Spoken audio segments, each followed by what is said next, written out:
Você sabia que o primeiro antidepressivo via oral para depressão pós-parto foi aprovado recentemente pela FDA?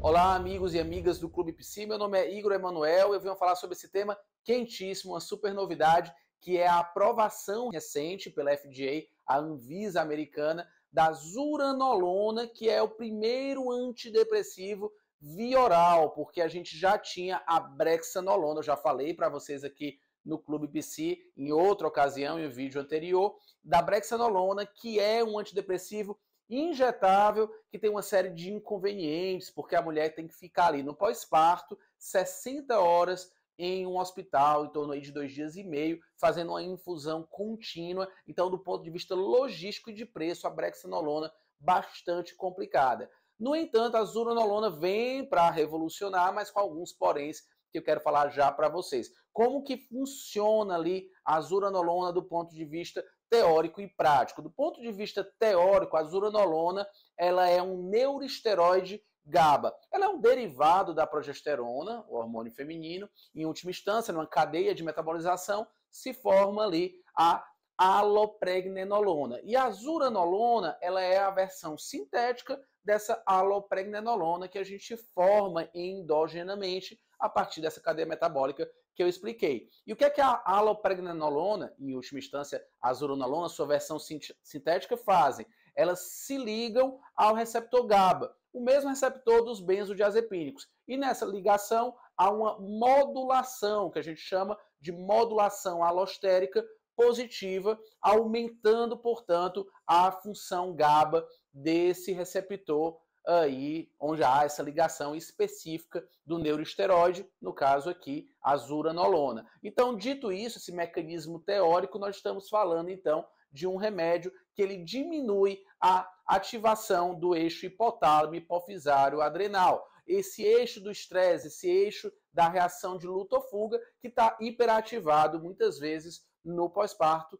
favorecendo a depressão pós-parto. Então, quando a gente aumenta a quantidade de ativação GABA, uma melhor ação GABA, você tem uma inibição desse eixo, e esse seria um mecanismo proposto, teórico, para a melhoria dos sintomas da depressão pós-parto. E do ponto de vista prático, vamos falar da zuranolona, como é que ela atua. A zuranolona tem uma coisa fantástica, pessoal. São 14 dias de uso e já no terceiro dia existe diferenciação do placebo, ou seja, uma eficácia superior à pílula de farinha, como eu gosto de falar. Então, terceiro dia, ação rápida, já tem essa diferenciação do placebo, usa-se aí por 2 semanas e depois de 2 semanas se suspende. Não se continua usando, olha só que interessante. E depois de 45 dias, esse efeito ainda se mantém, que foi o tempo aí de acompanhamento nos estudos de aprovação, nos estudos de fase 3. Então, você usa 2 semanas, efeito já em 3 dias,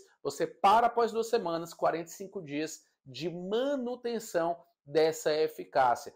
E os efeitos colaterais, será que nós temos muitos? Existe um efeito colateral que particularmente me preocupa um pouco, que é sedação, tontura, sonolência. Então, a gente está falando de uma mãe que está com um bebê pequeno, né? Esse estudo englobou mães até 6 meses pós-parto, mas de toda forma são bebês que acordam muito, como a gente sabe. Então, será que essa mãe vai acordar? Será que essa mãe vai ter uma sedação excessiva?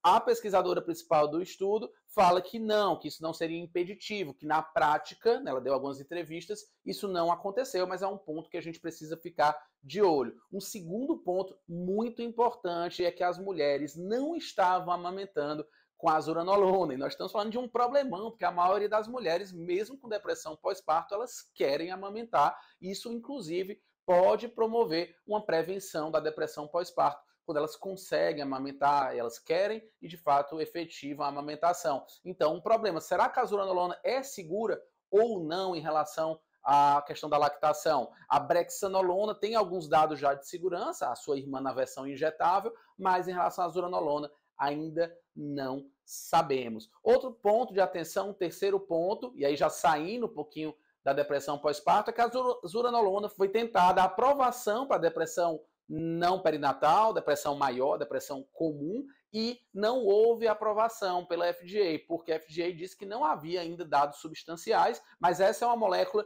promissora que pode trazer sim resultados em depressões em outros públicos, mulheres não perinatais, homens, adolescentes, já tem alguns estudos também. Então, cenas do próximo capítulo, dos próximos capítulos, a zuranolona em pesquisas aí com outros públicos, tá? Então, esse é meu recado por hoje. Até o nosso próximo vídeo.